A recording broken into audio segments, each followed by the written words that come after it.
anchored by the deep friendship between our people, this relationship, which, with good reason, we and our predecessors have long called special, has made us safer and stronger through the generations. Our people have fought and died together for the values we hold dear. We have innovated, traded, and created together, fueling our economies and cultures through myriad forms of exchange. We have celebrated together, mourned together, and stood together in the best and worst of times. Mr. President, as we approach the 250th anniversary of the Declaration of Independence next year, it is remarkable to think just how far we have come. I cannot help but wonder what our forebears from 1776 would make of this friendship today. The rebel commander and pioneering First President George Washington famously vowed never to set foot on British soil. And my 5 times great-grandfather, King George III, for his part, did not spare his words when he spoke of the revolutionary leaders. Today, however, we celebrate a relationship between our two countries that surely neither Washington nor King George III could possibly have imagined. The ocean may still divide us, but in so many other ways, we are now the closest of kin. Mr. President, you have spoken of your pride in your British roots. In fact, not only have you set foot on British soil twice in the last 2 months alone, but I understand that British soil makes for rather splendid golf courses. Now, for my part, I have always admired the ingenuity of the American people and the principles of freedom which your great democracy has represented since its inception. Throughout my life, from the very first visit to the United States in 1970, and over 20 visits since that time, I have cherished the close ties between the British and American peoples. In fact, had the media succeeded in the 1970s in their own attempt at deepening the special relationship, I myself might have been married off within the Nixon family. Mr. President, from York to New York, from Birmingham, England to Birmingham, Alabama, we are united by a common language and shared heritage. The many thousands of people from each of our countries who have made the other their home have enriched our societies immeasurably, a fact that gives me the greatest pride. Our cultural connections, too, continue to flourish, with our actors, musicians, writers, and television presenters prospering in the hearts of transatlantic audiences. Today, our alliance spans every field of endeavour and shows vast potential for growth.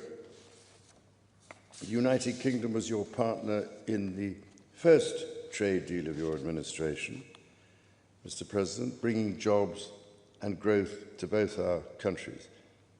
And no doubt we can go even further as we build this new era of our partnership. Our two nations have an exceptional legacy of shared discovery. Together we laid the foundations of nuclear science, mapped the human genome, and built the internet, upon which all contemporary commerce, communication, and defense is based. Together, our scientists and engineers are shaping the world of tomorrow, not least with new partnership agreements on technology and the prosperity that stands to bring. Our countries have the closest defence, security and intelligence relationship ever known. In 2 world wars, we fought together to defeat the forces of tyranny. Today, as tyranny once again threatens Europe, we and our allies stand together in support of Ukraine to deter aggression and secure peace. And our AUKUS submarine partnership with Australia sets the benchmark for innovative and vital collaboration. The successes of the British Redcoats and of George Washington's Continental Army today stand shoulder to shoulder, brothers and sisters in arms, protecting the freedoms we both cherish. Our countries are working together in support of crucial diplomatic efforts, not least of which, Mr. President, is your own personal commitment to finding solutions to some of the world's most intractable conflicts in order to secure peace.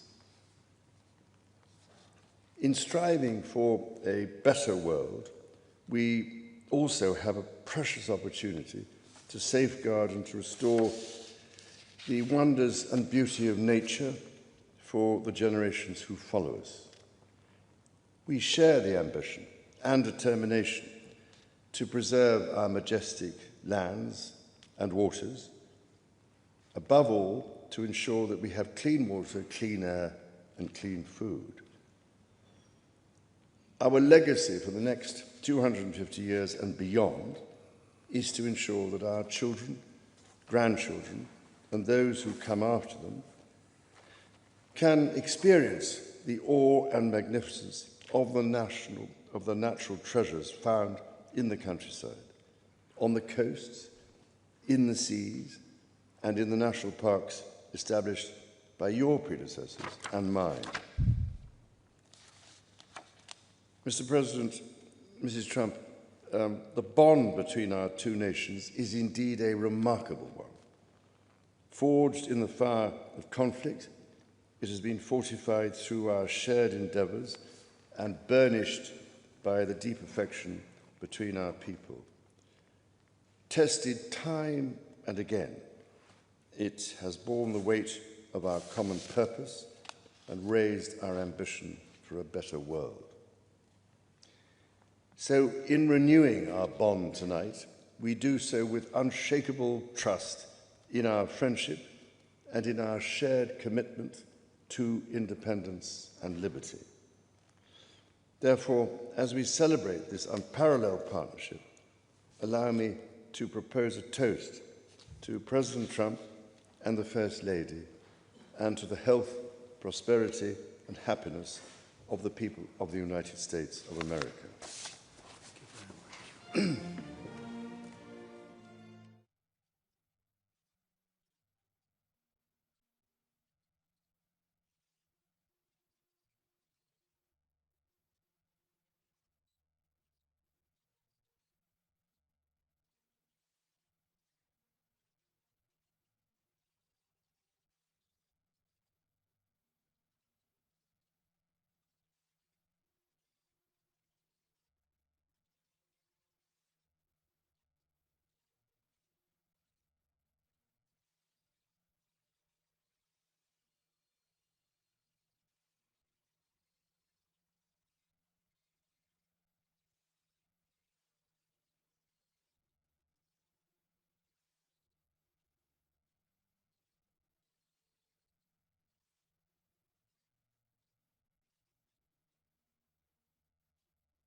Your Majesty, Melania and I are deeply grateful to you and Queen Camilla for your extraordinary graciousness. And to William and Kate, thank you so much. It's been so great being with you today. Thank you very much. Appreciate it.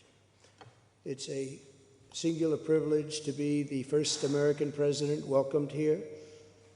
And if you think about it, it's a lot of presidents, and this was the second state visit, and that's the first, and maybe that's going to be the last time. I hope it is, actually.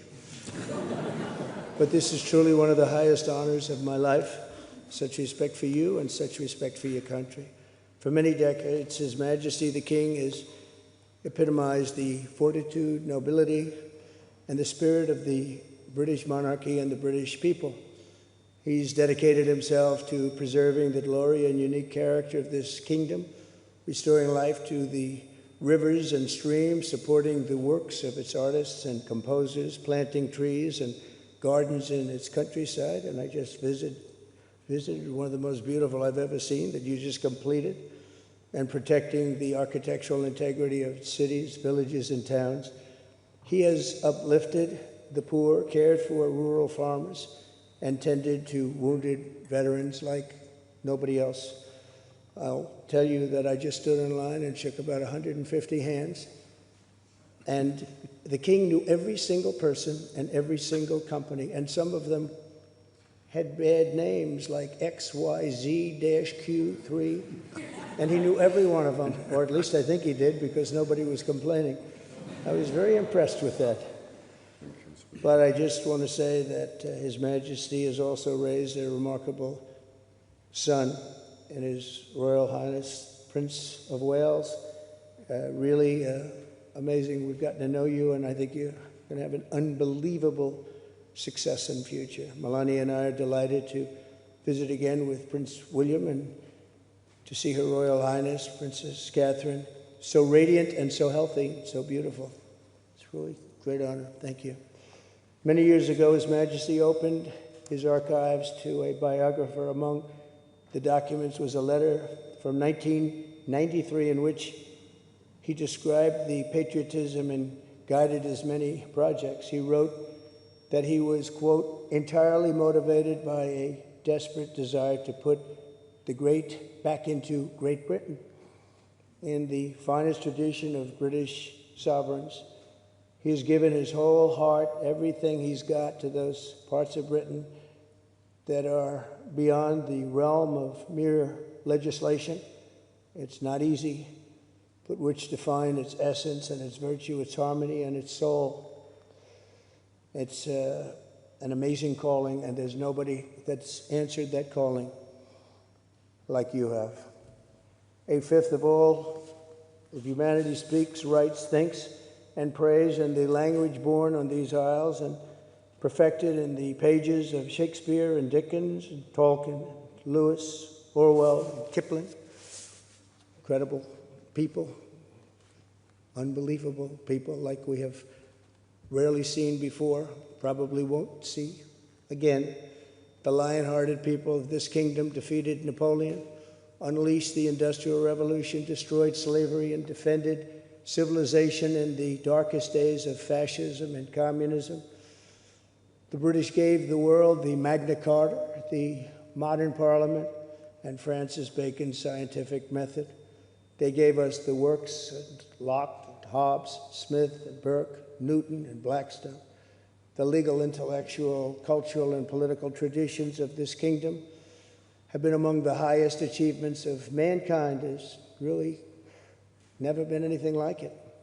The British Empire laid the foundations of law, liberty, free speech, and individual rights virtually everywhere the Union Jack has ever flown, including a place called America. You know that place very well, don't you? His Majesty spoke eloquently about the bond which inspired Sir Winston Churchill, and the bust is in the Oval Office right now, the beautiful bust of Winston Churchill, to coin the phrase special relationship. But seen from American eyes, the word special does not begin to do it justice. We're joined by history and fate, and by love and language, and by transcendent ties of culture, tradition, ancestry, and destiny. We're like two notes in one chord or two verses of the same poem, each beautiful on its own, but really meant to be played together. The bond of kinship and identity between America and the United Kingdom is priceless and eternal. It's irreplaceable and unbreakable, and we are, as a country, as you know, doing unbelievably well. We had a very sick country 1 year ago, and today, I believe we're the hottest country anywhere in the world. In fact, nobody's even questioning it, but we owe so much of that to you and the footing that you gave us when we started. Together, we've done more good for humanity than any two countries in all of history. Together, we must defend the exceptional heritage that makes us who we are, and we must continue to stand for the values and the people of the English-speaking world, and we do indeed stand for that. On behalf of all Americans, I offer a toast to one of the great friendships, to two great countries, and to His Majesty, King Charles III, a very, very special man, and also a very, very special queen. Thank you very much.